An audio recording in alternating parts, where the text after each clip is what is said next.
I have a very, very special episode. One of my very good friends, I've been private coaching Rick for it feels like eternity now. How long's it been, Rick? It's been most years. What it was about April maybe this year we started. Yeah, it feels like ages, but I think that's Right. because Rick was used to be my last coaching client on Wednesday. So we'll chat for a pretty long time. We have a lot of similar interests. I've asked him to come on because, guys, he got a really amazing result with the Godfather offer, which is an upfront play. But also he has a really amazing story for you guys with what's kind of happened in his business over the last 12 months. So Rick, welcome to the podcast. Thank you so much for joining. For the guys who, haven't met you before, give us a little rundown about why you got into the fitness industry and a little bit about your business. Yeah, thanks for having me, mate. Yeah, just kind of like fitness obsessed, mate. Like I love training and all that sort of thing. And You do love I your don't, training. yeah, eat, sleep, and train, mate. But yeah, I had a Mm. mate who started like a PT studio, and I always thought that was cool. I just don't do things in halves, man. So bought a huge business And as like a side business. And probably didn't really understand what it took to run the business, although we did all right. But yeah, I thought it would be a bit cruisy than it has been. But um, mm. yeah, I've really like enjoyed it, and it's probably a bit of a passion of mine to sort of build that, and eventually want to do that full time. So yeah, bought the Mm. business like mid 2018. It'd been an established gym for maybe 10 years before that. Um, Yep. and had like a bit of a average reputation or whatever. Like they'd sort of ran it not that well, I guess, and we took it over and really built that up. So we're probably like the best reviewed gym in the area. We've got our member base. It was almost 1,400 pre-COVID, and then we got Yep. smacked. Lost sort of 30% of that, and then within basically the last sort of 8-9 months, we've built that back up to over 1,300. So yeah, been a huge turnaround this year when we finally got to run. And and mate, you really got smacked when you bought the gym because you bought it just before COVID, didn't you? I bought it mid 2018, so I had like a little bit of sunshine time. But then Mm. I don't know, like I don't know whether other people experience it, but yeah, bought an existing gym and found out like the aircon was knackered, and that was like 40 or 50 Oh. grand, and just like little things like that, which were like nice surprises. And yeah, I had to spend a bit of time fixing up the facility, but yeah, had a little bit of good time before COVID hit. And so guys, so Rick manages his gym virtually. So we were having dinner out at what was that place called? Tractor.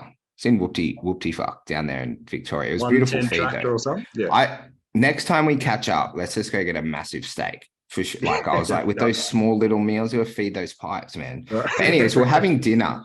And then I was like, Rick told me that you don't really go into your gym too much. Like you manage it like an actual business owner. And I'm not sure if you remember my jaw hit the floor. I was just like, what? You were Um, angry, mate. You were dirty. I was upset. Like I wasn't even happy for you.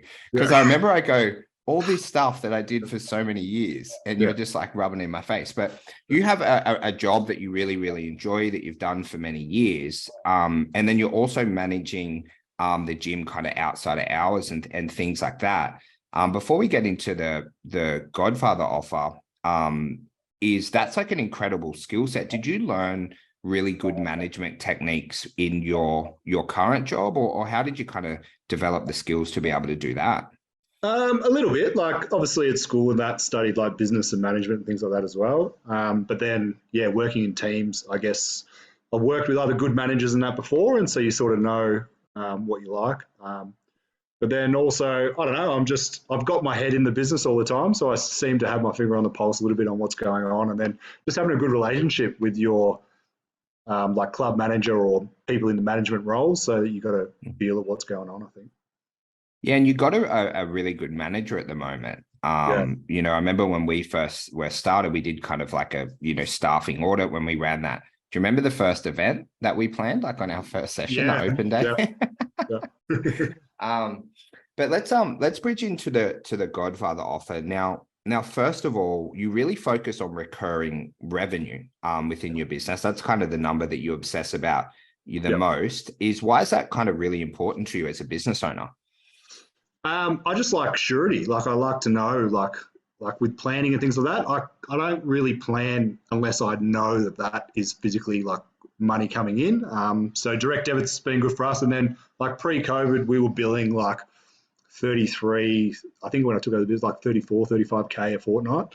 And Yep. then I built that up a little bit. But then, yeah, like after COVID, we were billing around 21, like when we finally got out of it. And I just know we need to make that up. And I thought at least if I had 12 months of just pure adding that, and it's a bit stupid in the end because adding people at 32.90 a week, a fortnight, sorry, is takes a lot of people to sign up. Yeah. Slow burn, yeah.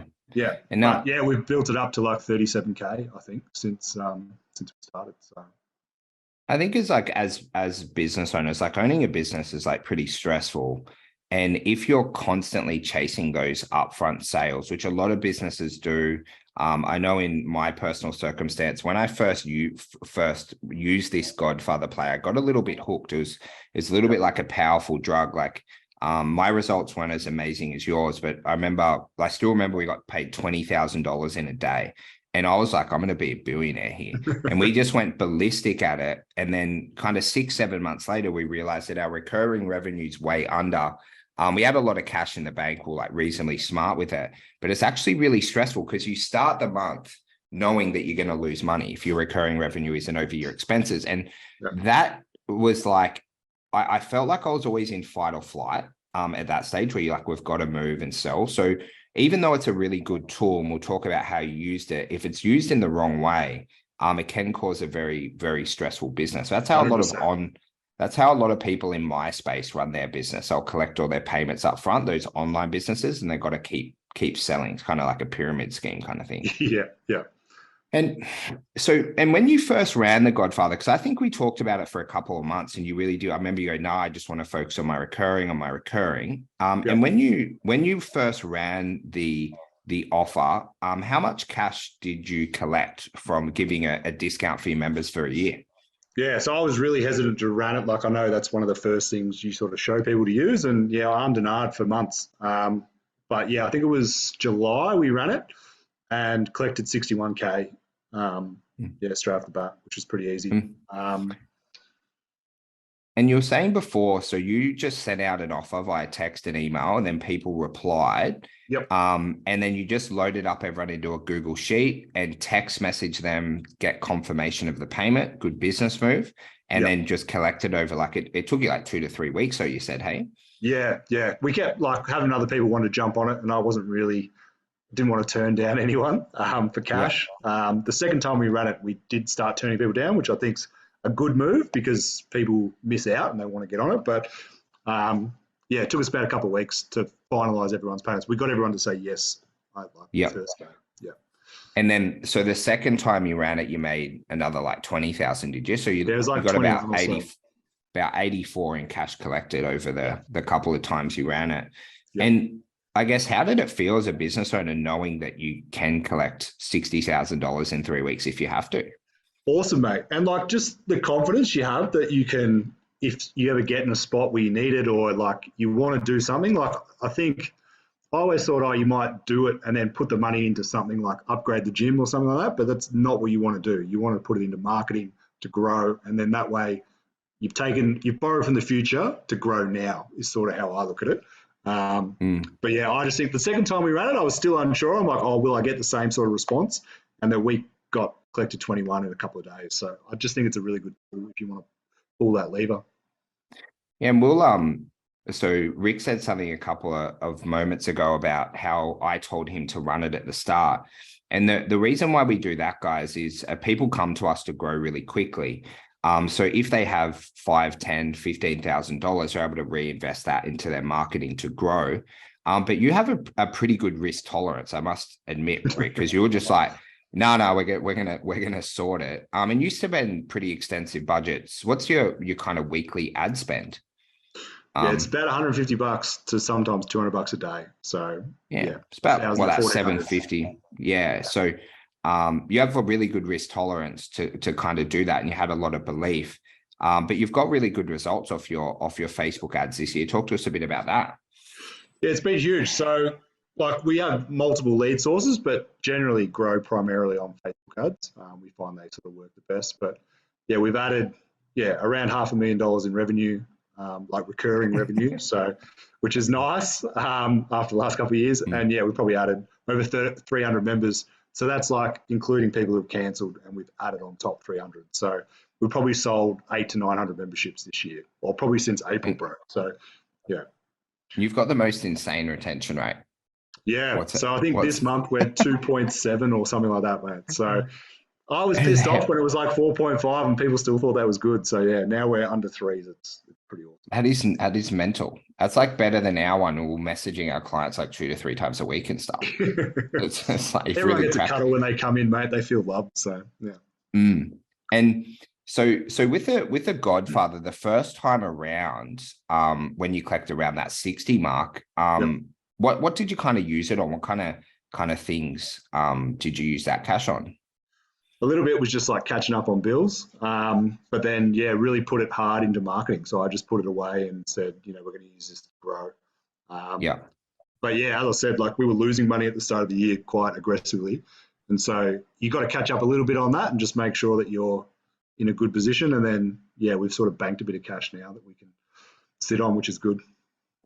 Yeah, I think it's actually kind of funny because a lot of people who do programs with us will do a little, cash injection play. But the reason why I liked the way that you did it, because you're a bit more patient, is you actually knew that money you collected, when you use it right, you would grow based on previous experience. It wasn't like kind of like a false prediction of like, oh yeah, if I have like 60 grand, I'll reinvest that into my ads. And guys, Rick invested nowhere near 60K in his ads as we covered before, but you actually had proof that you would grow. So now that's a big thing, man. Like we ran for months, and it wasn't until we got months of consistent growth that I thought, well, I'll run this and then I get money to keep doing it because we had something that was working. So yeah, 100%. And it's just a real confidence thing for people, because a lot of fitness business owners don't believe they can grow because they haven't grown in the last 3-6 months, which you and I have both been in that position. But once you do realize that you can grow consistently off paid ads and a bit of omni-channel marketing, is then you're more likely to reinvest that cash. But the second time you ran it, when you collected 21, you mainly banked most of that, didn't you? Yeah. Just wanted, money in the bank, just for upcoming things. Yeah, it's a little bit of security. So. And are you kind of planning to run an offer like this again, or are you just kind of keeping up your sleeve? What are you kind of thinking? It's very well planned. Yeah, so we'll run it Boxing Day again. I'm interested to see how it goes on Boxing Day. Like, I don't know whether people are hungover from Christmas or what, but we'll see how that goes. And then, might run it sort of end of financial year next year too. But I reckon we'll probably keep it to twice a year going forward. Yeah. And you'll kind of limit it again on Boxing Day, just try and collect a certain amount, then kind of move on. Maybe like 10K or something like that. Yep. I was like testing it on different days and like seeing, and then next time I know, okay, if I need to run it that day. I'm not sure if that's me rubbing off on you, because most of our combos, me and Rick have these very detailed combos, and always comes like, oh, let's test it. Test and measure, mate. Test and measure. You never know. It'll go ballistic on Boxing Day though, but I really love. Is a reason you're limiting it to protect your recurring revenue, or is there another reason? A little bit. But also to make it a little bit desirable when we do run it, because I think if you run the offer all the time and anyone can jump on it, people aren't as inclined. They're like, oh yeah, I'll get to it. So I think capping it, people go, oh no, like they're going to cut it off. I need to get on this. So yeah. Well, it's the old oldest trick in the book, scarcity in marketing, but when it's actually real scarcity, it means a lot more. So, and mate, I talked to you previously about a couple of lessons, because I guess, where was your business 12 months ago? So you're in a very different position now, but talk to the guys about where you are, because your work ethic, tenacity, ability to do the task needed to grow is that I've never had a coaching client like you. It's off the charts. But talk to them about, it's a good thing. That's why I love you. Right. But let's talk about where the business kind of was compared to where it is today. Just so we can put a bit of background on the 3 lessons you learned this year. Yeah. So as I said, like pre-COVID, like end of 2019, we were pushing like 1,400 members, and we were in a good position. Like we were making money, hiring staff and all that sort of thing. And then And mine's a big business. Like we're 1,278 square meters. Rents 400K a year. Like it's a big business. And then post COVID, we seemed to open in So we were in Melbourne. We shut down for 2 years, and we seemed to open just long enough to process all our cancels, and then shut again before we could grow. And we probably lost 30%. So I think we were losing over 300K, man. And so like at that back, we'd had a Crunch open near us, a Club Lime, and some other gym all open within 2Ks of us, and they're all selling like $6 a week. Opening offers and all that sort of thing. So that's what we're competing with against the gym that had been around 15 years. So we had to be aggressive, and we were really. And you've had a pretty amazing year where next year, on all of our projections, you're going to be profitable. So you've got yourself from negative 300 to profitable in 12 months, which is pretty fucking incredible, to be fair, when you think about it. Mate, the first lesson you wanted to share was to focus on the processes, not the results. I'm not sure if this is have you read the book Chop Wood, Carry Water? I haven't. It's on my list. You've told me about it a few times, but I haven't quite got it. I wonder if it's a lesson from that, but talk to us about how your business is able to focus on the process, not the results, and how that helped you this year. Yeah, definitely. I think even in the past, like when we'd run something, like we'd sort of back away from it if the result didn't go our way. And now we really focus on, did we get everything right beforehand? And that's how we measure whether it went well or not, I guess. And the more we started doing that, the better we started getting results. So I think concentrating on that versus the outcome. And I think if you're working dictated on your results, sometimes you get disheartened and you don't put as much effort into it. But when it's on process driven, you know what you've got to do. You tick it off and move on. I think, it's been a different mindset for us, and I think it's really, really helped. So, but have you ever, do you follow Andy Frisella much? A little bit, I've seen a few things he's done. He just has like a kind of a little spiel, I guess, that he talks about winning the day, where but you have massive life aspirations. We've all got big goals, right? Or people we want to hang out with have big goals. But all we can focus on is really winning today, which is like going through the daily processes, whatever that is for each different person. Because the more that you focus on that end result and outcome, you don't really control what happens in that aspect. So all we can control is getting up out of bed, putting our feet on the floor and dominating today. And I love where you focus on those processes and planning. You're very, very well-planned business owner, which I guess like you're on a different caliber to the average fitness business owner that Rick, and I believe it's because of the level of employment you've had elsewhere before you came in. Most fitness business owners, and we're a beautiful bunch, but they come as personal trainers. They only get indoctrinated into the culture of actually being in gyms, which, let's face it, probably aren't the best run businesses in the world in comparison to proper run companies. So I think that's really held you in such amazing stead, is actually the knowledge you got externally. But you always want to talk about being aggressive. And ever since like day one, is like, you really keep me on my toes with your big dossier of monthly goals, which I love. But you're a very aggressive business owner. You don't really take your foot. I don't think we've ever talked once about taking our foot off the gas in any aspect. No. How has that kind of helped you like really transform your business this year? It's been huge. You've sort of, like, as I said, like we had competition in the area. We were like back against the wall, sort of what had happened to us. And I just feel being aggressive, we've seen really good things come from it. And so we just play it like it's the fourth quarter, mate. Attack mode 24/7. So, I think that's the best way to run a business, mate. And I think, like, I know you sort of talk about running hard and then maybe taking a little break and stuff like that, like, to recharge. And I might have to do that a little bit more next year. But I think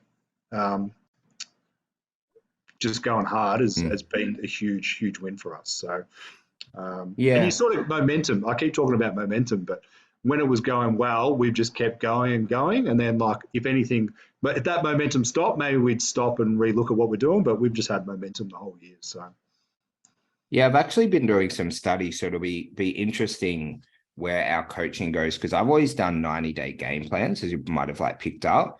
And I find in a 90-day, it's so long where you dominate your first month, the middle month, nothing happens. The last couple of weeks of the third month, it's like, let's finish everything. So I've actually been doing some coaching with someone, and he runs his life in 6-week sprints. So what he does is a 6-week sprint and then a 2-week kind of break. And then he just repeats that process over and over. And when I was like studying the concept, I'll flick you the video after this.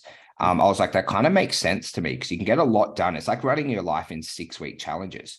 Yeah. So we're going to be testing that in like Q1 next year.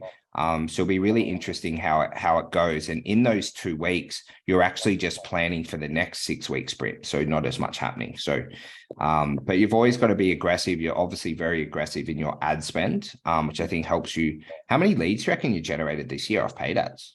It'd be over 1,400, I reckon. Yeah, something like that. That's just paid ads. So like we've got other lead source and things like that too. Got Yeah, your I remember VA, an got a old. couple leads. Yeah, he's getting there. So a bit of a slow burn, but I'm getting him there. But yeah, I remember like an old business coach told me you should be spending 5% of your revenue on like ads, like advertising your business. So yeah, for Yeah. us that's sort of pretty big money. But yeah, I probably never took that lesson. I don't reckon. Like I spent, but I never spent to the level that I'm spending now, and I'm definitely seeing the results. Yeah, And I'm not that's sure what I'm gonna figure out what I'm just gonna bring up my calculator. yeah, you'll I'm gonna fall figure over when out. you see 5% of your business, mate. Yeah, I'm definitely not spending 5%. That's heavy. maybe I need to meet this business coach, get it part on me. Well, do you know the nuts thing? I did so Rick, I left school in year 10. Well, I got expelled at the start of year 11 for not attending. I thought I was going to be a professional athlete, which was never going to happen. But anyways, so I did my PT certs, and then when I bought a business, I did a advanced diploma in business at TAFE, which is a really good course. Actually, you learn about management and all those kind of fun things. But there was a topic in that where they say a lot of companies spend 9% of their revenue on advertising and marketing. So that would be even on another stratosphere again. That's like nearly double 5%. So, but I don't think enough people really focus to invest the time, energy, and resources on being aggressive. But one of the things that I love most about you is, as I kept saying, I didn't want you to be reliant on our agency for you to keep getting leads. So when we transferred over the ads, it's actually been pretty amazing at the start. It's like when we did the transfer, you're getting the same results as the agency, and you're looking over with the virtual assistant, which just makes us more profitable in the short term and definitely in the fucking long term for sure as well. Yeah. You can It spend that helps on having ads. you look over it as well. But yeah, definitely. I just think it's a good in-house skill to have, like as well, like because then you can assess how you're going your own ads and that sort of thing. And yeah, we've learned Well, a lot this year. Well, one of the things, I'm a bit of a control freak, is one of the things I hated in our business. We worked with some agencies at certain times, and I hate when people don't work on my clock. Do you know what I mean? Where I'm like, I want something done now. Like, Yeah, why? Just because I said I want it now. So go and do it. yeah, And the agencies never work on your time clock, right? You're going to meet up with them and, all that stuff. You were different because you had my personal number, but still we weren't working on your time clock, right? Now yeah, that we've built the internal team, if we want something done tomorrow, firstly, we should have been better planned, but we can just get it done. You know what I yeah, mean? So that's why I'm really big, especially for companies your size, is to bring everything internal just so you have full control and autonomy. And it won't be a couple of months until you don't need me anymore to review the ads, but obviously I always will. And mate, the last one, everything's very sports based, I reckon. It's like a bit of Pat Riley coming through, but the last one's about momentum. And you got some like rocket momentum at the start of the year, you've kept it, but why do you feel like momentum's a really important thing to have in business? yeah. I just think it gives your team a bit of belief. And like it's probably another sport term, I guess, again, but yeah. one game at a time. I can't help it, mate. Yeah. Yeah, I just think momentum's big and it's so hard to like swing momentum. So once you've got it, I just think like business is like this all the time. Like it's up and down, man. And like when it's up, don't Mm. like cruise and think, oh yeah, this is going to last forever. Go harder. You've got more money. Things are going your way. Double down. So that's just what we've done all year, and we've made our own luck, really. So yeah, I love it. And we've got a big project next year. How about I love our text chains? they like fire me out. So we got semi-private. So we're launching that Liver King you sent me was classic. Anyways, so we got semi-privates. So we'll talk about it publicly now. How many members we're going to get this semi-privates to? Because we're kind of going back on forth on the possibilities. Yeah. What do you reckon the number is for next year on this semi-PT? Well, you reckon 150. So well, I just, because when we were chatting, guys, just for reference, I was like, how many people do you want to add to semi-PT? I think you said 30 to 50. And I was like, well, I know semi-PT gyms that are nowhere near as good as us, would smoke them, have over 150. Yeah. And that's like, because there's some businesses that just do that, right? So I think 150 would be like the minimum if we can fit it in. And if not, we'll make space. I'm big on like, if you tell me, if anyone says, oh, someone else is doing this, I'm just like, fuck, I got to do better than that. So if you say people are doing 150, we're doing 150 plus. So yeah. I know people that and they're really amazing people, but they've obviously got good businesses, 150, but they don't have your size, they don't have your marketing ability, your team and stuff. I think 150 would be the minimum amount. I reckon we can cook it. Yeah. It'll be absolutely mental. And that adds, how much would that add? 150. What would it add in revenue? Oh, I think it was like 400K or something like that, 400 or 500. Yeah. Not bad. We could probably get more, but we'll just see. Because then we got one-on-one and nutrition coaching, and we'll go step by step. But mate, thank you so much for today. I really, really appreciate it. Thank you for being so generous with your time and also with your knowledge for the fitness community. Guys, if you ever have any questions, feel free to reach out to me on social media. And Rick, where would be, somewhere if they wanted to check out the gym, what would be the best place to kind of, learn a bit more about what you guys do?